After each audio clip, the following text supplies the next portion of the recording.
UGC net की class शुरू करते हैं कि आपका साहित्य शास्त्र कितने प्रकार का होता है। फर्स्ट क्वेश्चन आपका ये है कि साहित्य शास्त्र कितने प्रकार का होता है।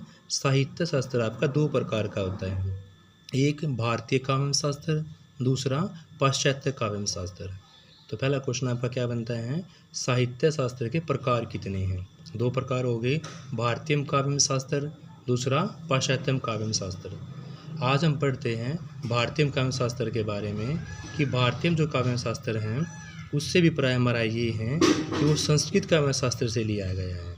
भारतीय काव्य शास्त्र किससे लिया गया है, संस्कृत काव्य शास्त्र से लिया गया है। तो आपका क्वेश्चन क्या बनता है कि भारतीय काव्य शास्त्र किस काव्य शास्त्र से लिया गया है। तो भारतीय काव्य शास्त्र हमारा लिया गया है संस्कृत काव्य शास्त्र से।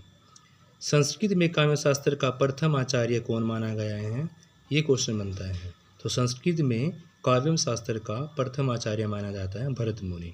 क्वेश्चन क्या बनता है कि संस्कृत में जो काव्य शास्त्र है उसका प्रथम आचार्य कौन माने जाते हैं।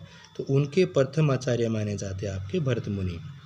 बलदेव उपाध्याय इनका समय दूसरी शताब्दी को मानते हैं कि बलदेव उपाध्याय जी जो है इनका समय सीमा जो है वो पहली शताब्दी को नहीं मानते, किसको मानते हैं, दूसरी शताब्दी को। तो क्वेश्चन ये बनेगा कि भी संस्कृत काव्य शास्त्र को शुरुआत पहली शताब्दी की बजाय दूसरी शताब्दी को कौन मानते हैं। तो वो कौन होंगे, आपके बलदेव उपाध्याय जी होंगे। कौन होंगे, बलदेव उपाध्याय जी होंगे।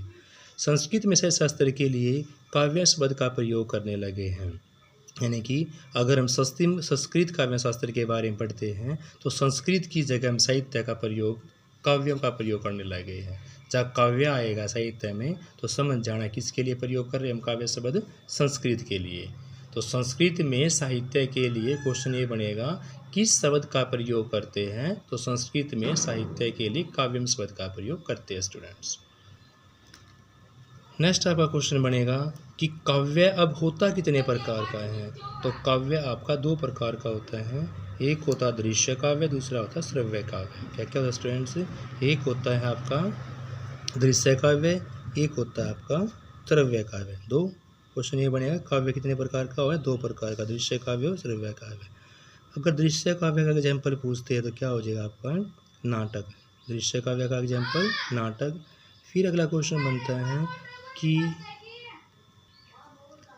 श्रव्य काव्य आपका दो प्रकार का होता है, एक गद्य और एक पद्य। दो प्रकार का होता है, गद्य और पद्य।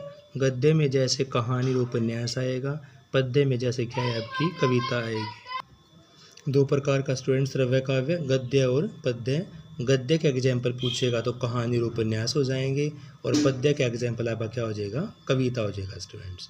तो काव्य दो प्रकार का हो गया, एक श्रव्य और एक दृश्य। दृश्य में एग्जाम्पल आपका नाटक हो जाएगा, श्रव्य में गद्य और पद्य।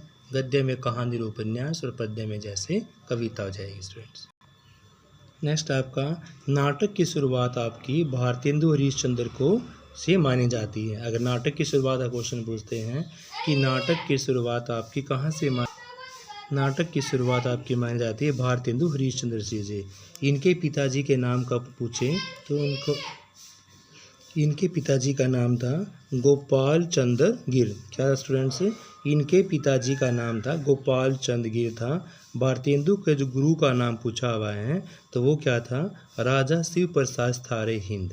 देखो नाटक की शुरुआत हमारी मानी जाती है भारतेंदु हरीशचंद्र से, एक क्वेश्चन आपका ये बन जाता है। दूसरा, इनके पिता का नाम पूछे तो वो हो जाएगा आपका गोपाल चंद्र गिर, और भारतेंदु के गुरु का नाम पूछे तो वो हो जाएगा आपका राजा शिव प्रसाद थारे हिंद।